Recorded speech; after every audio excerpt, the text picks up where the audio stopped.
would probably be it would probably be a good idea to clean out the electrical outlet every now and then. That's wild. Ay, ay, ay, ay, ay. The buffalo is on the plains looking at the sunrise.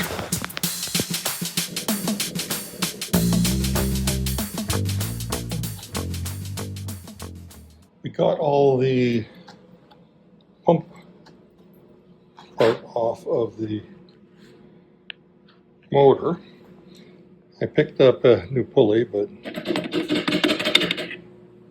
I thought it was 5/8, it's 1/2 inch. I'll take the pulley off of here.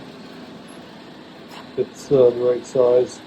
The only problem is this pulley has a it's threaded on. But what I'll do is just grind a flat spot on here and just use the typical set screw onto that flat spot. It doesn't have a keyway, but the flat spot will be good enough. It will be good enough. So I'm going to start taking that apart. I have unbolted the motor and taken off the pulley.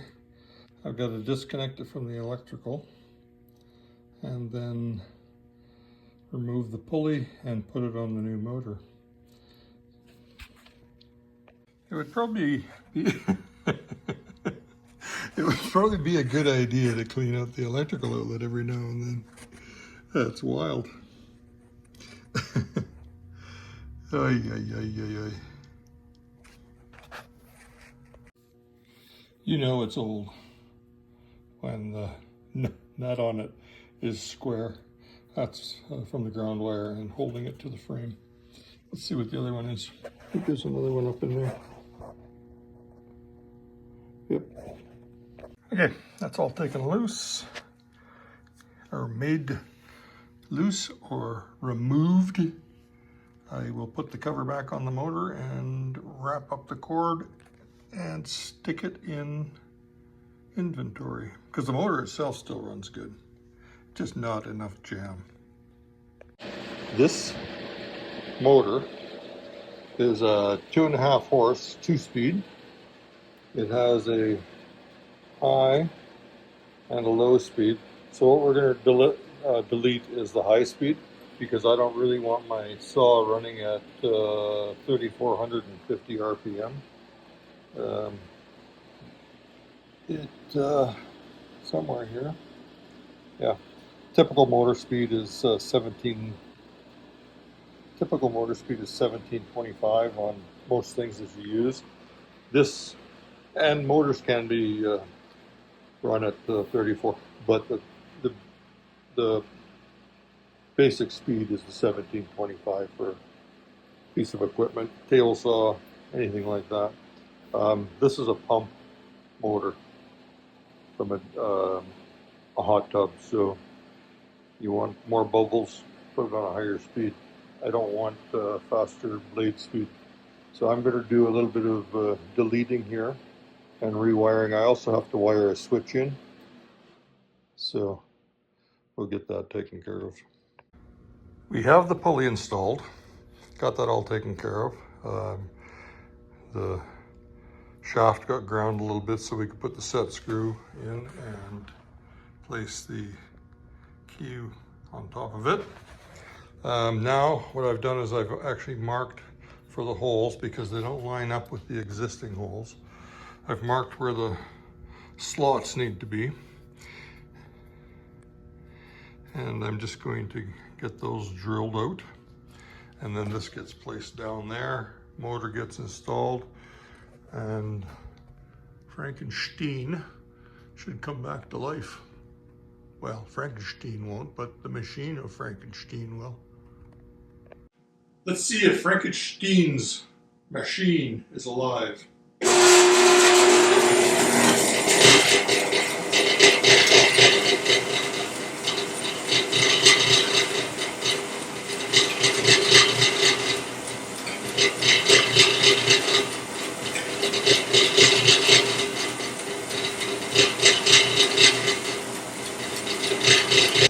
safety covers back on. I found this brass nut I'm going to put on the end of the arbor shaft. It's a reverse nut, so.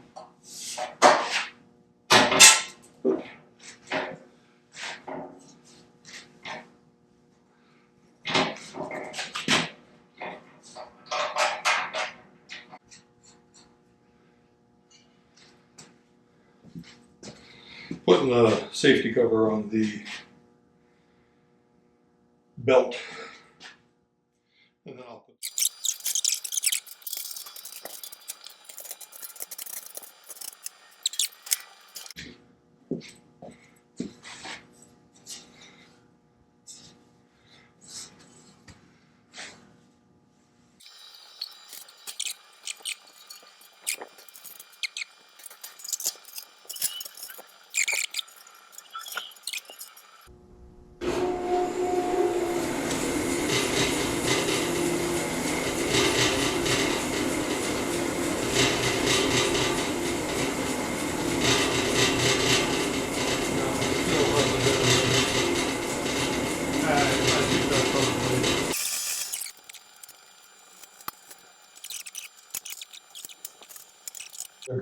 Okay, I've got to build a guard that goes up here, and I've got to build a guard that comes down here, so that we don't do that.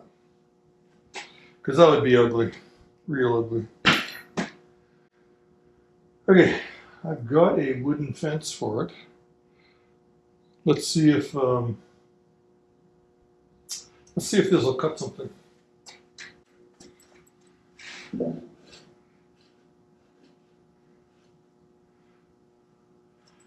That table looks pretty square to the blade. It could come down a bit. That was this one.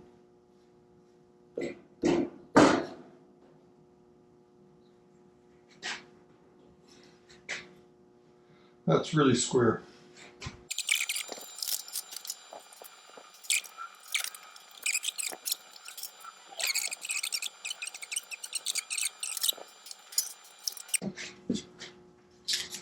A relatively straight piece. A little bit of a cup. I'll put the cup against the fence. Yeah, let's turn around and find out whether she blows up or not.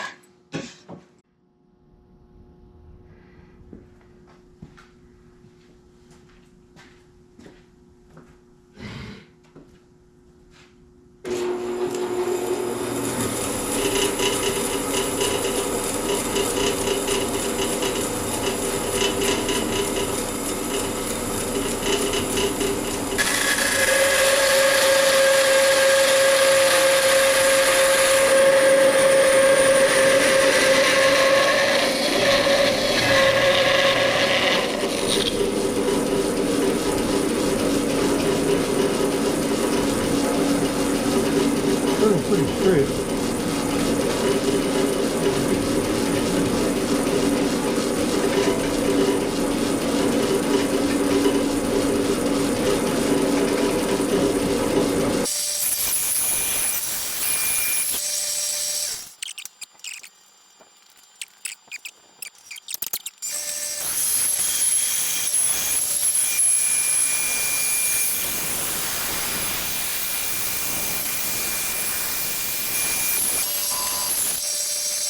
Okay, proof of concept.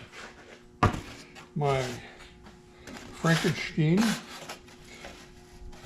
is now a re-saw. Frankenstein. It's consistent within reason. I don't know if you could see that, but or whether the camera shows that it's the same thickness top and bottom.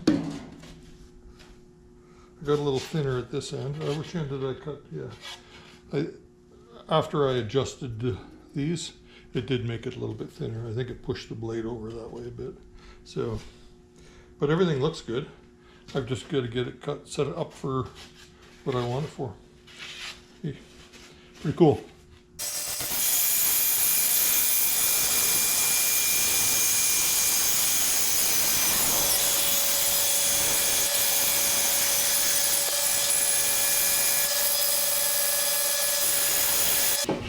And that's what we ended up with. Something I'm going to have to do is I'm going to have to put a featherboard on here. Yeah, I did have it. It did slip away at about the 1 foot mark. It tipped out a bit on the bottom. So if I put a featherboard here, it won't be an issue. But that does a really nice job. I can get, with the way this saw is cutting, I can, excuse me, you now know a carpenter who's allergic to wood, and that's the truth. I can get a cut for 2x8 about 1 foot per minute. 2x4 is about half that, so which makes sense. So 2x10, it's probably going to be another probably 20 or 30 seconds per minute. 20 seconds for sure for 2x10, providing it works. I haven't got a piece of 2x10 here, I don't think. Oh yeah, no, I do. I think I'll run a piece of 2x10, at least a foot. Well, no, I'll run a piece of 2x10. We'll see how we do. I gotta get a featherboard on there first. I've also got to get a guard. Well, actually, you know what? I'm gonna make the guard for here first. Better than cut my arm off. Okay, I've measured this to fit into the. This is going to be our. Well, I'm gonna see whether it works or not.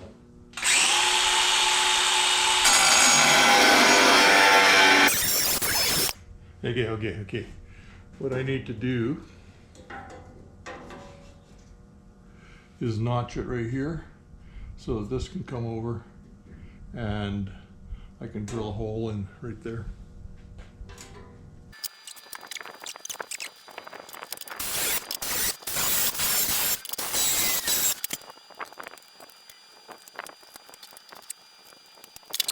I have a pretty blue marker here. I've cut these out, flattened them. They're just going to become support for that. This fits in here just nicely. Mark the center on that. Might leave a little bit clear.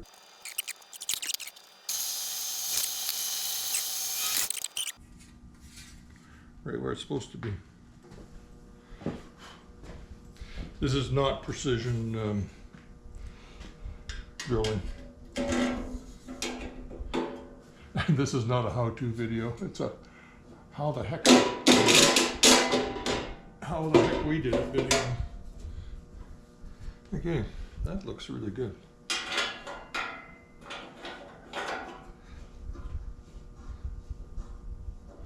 Okay, that holds on. Beauty.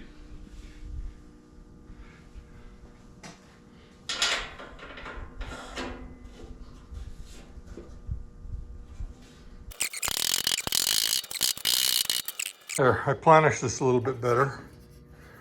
It took some of the curve out. I'll be able to just bend the curve out of it.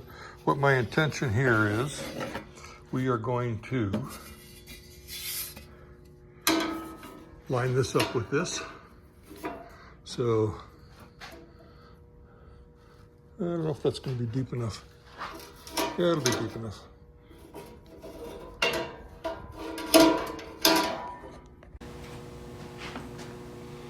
This piece here, I'm going to drill 2 holes. I'm going to put a notch in it, and that's going to get screwed to there. And then what I'm going to do is take this and put it where I want it, mark it, and then I'm going to weld this piece to this piece and hold my breath because that's galvanized.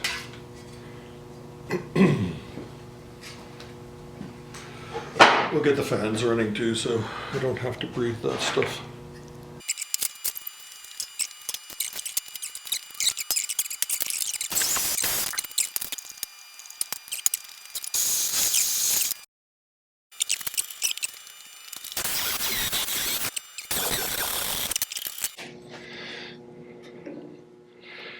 I think we've got a pretty good fit. I got a little bit right there that I got to grind off. I got the hiccups. Okay, we will fit that in there. That looks good.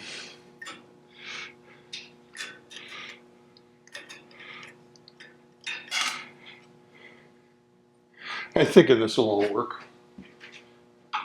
We will find out. You're along for the ride. I can't even hang on to a freaking screw.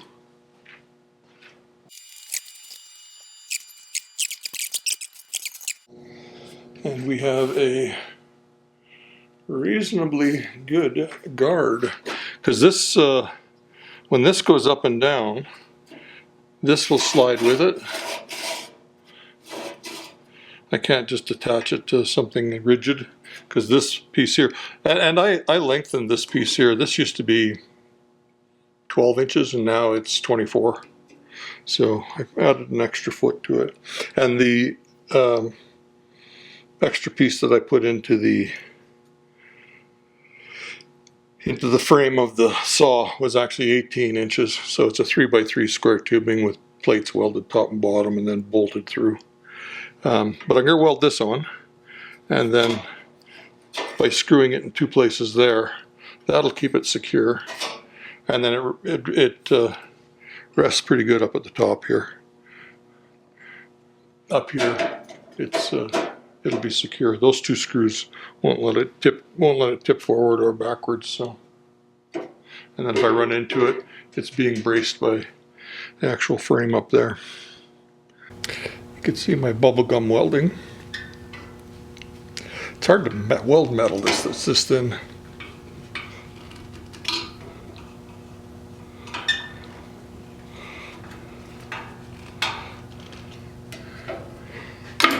And there it is.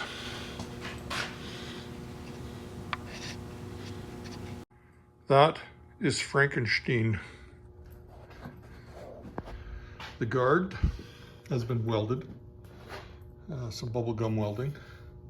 It's attached with two screws onto the bearing guide, and that keeps the blade from doing this. It's got blocks on it. Some of them are ceramic. These are metal, and the bearing and stuff rides on that. And that you bring that up and down if the material is thicker. I've made this fence for I think 8 inches or something like that, or 10 inches. So I've got a smaller fence for it that clamps on, but I now have 2 full blade guards. It will make me happier, and I guarantee you, anybody that's running this saw that isn't me, it'll make them feel better. So that's it. That's where I'm going to end this video. Like, comment, and subscribe.